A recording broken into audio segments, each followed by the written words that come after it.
নমস্কার।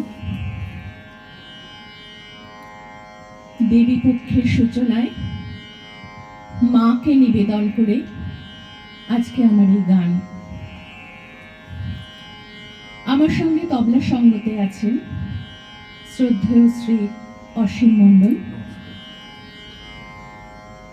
আমি যে গানটি গাইব আজকে সেটি মৌখিক সাহিত্য হিসেবে চলে আসছে লোকের মুখে মুখে।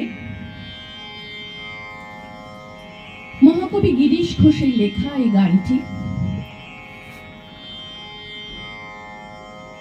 আমি যে মানুষের কাছে, যার কাছে এই গানটি শিখেছি, সঙ্গীত জগতে বোধহয় তাকে চেনেন না এমন কোনো শিল্পী নেই।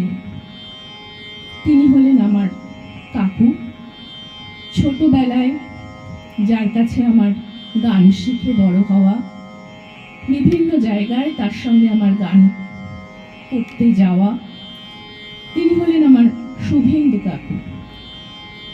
তিনি হলেন শ্রদ্ধেয় শ্রী শুভেন্দু মাইতি কাকু। অনেক দিন ধরে শরীর খারাপে কষ্ট পাচ্ছিলাম, জ্বর ইত্যাদি নানা রকম কারণে খুব মনটা খারাপ ছিল। তো কাকুকে বললাম, কাকু একটা আগমনী গান শোনাবে? সঙ্গে সঙ্গে কিছুক্ষণ পরেই কাকু এই গানটি আমাকে পাঠিয়ে দিলেন। বললেন, তোমাদেরকে পাঠালাম, তোকে পাঠালাম, তোদের মধ্যে দিয়ে এই গান বেঁচে থাকবে। এই মানুষ, এই আমার পিতৃস্থানীয় মানুষ, এই কাকুকে আমি খুবই শ্রদ্ধা করি এবং সত্যি শ্রদ্ধা করার মতন একজন মানুষ, যার মুখে এবং মনে কোনো পার্থক্য নেই। কাকু, আমি গানটা গাইতে চেষ্টা করছি, ভুল ত্রুটি হতে পারে। এসেছিস মা, থাক না মাগো দিন কত।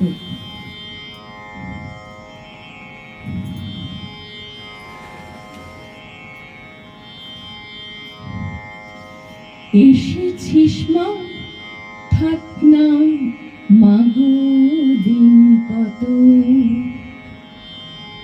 এসেছিস মা, থাক না মাগো দিন কত। হয়েছিস ডাগর ডগর, এখন কিসের ভয় এত। এসেছিস মা, থাক না মাগো দিন কত। এসেছিস মা, থাক না মাগো দিন কত।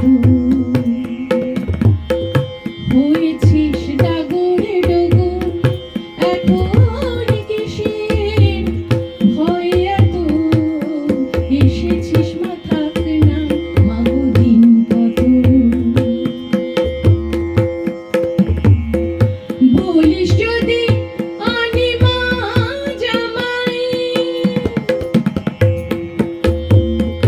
বলিস যদি আনি মা জামাই। সকাল এলো কৈলাসে পাঠাই, বলিস যদি আনি মা জামাই। সকাল এলো কৈলাসে পাঠাই, সবাই মিলে যতন করে রাখবো তার মন মতো। সবাই মিলে যতন করে রাখবো তার মন মতো। এসেছিস মা, থাক না মাগো দিন কত। এসেছিস মা, থাক না মাগো দিন কত।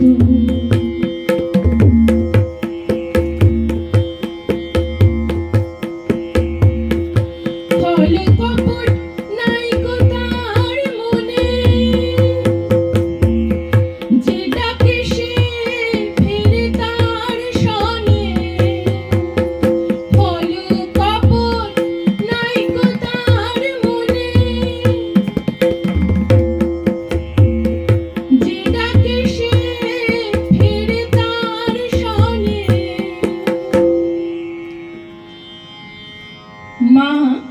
মা মেনকা এখানে মেয়েকে শাসন করছেন জামাইয়ের পক্ষ নিয়ে, যে তুই যত অশান্তি করিস, আমার জামাই খুব ভালো মানুষ।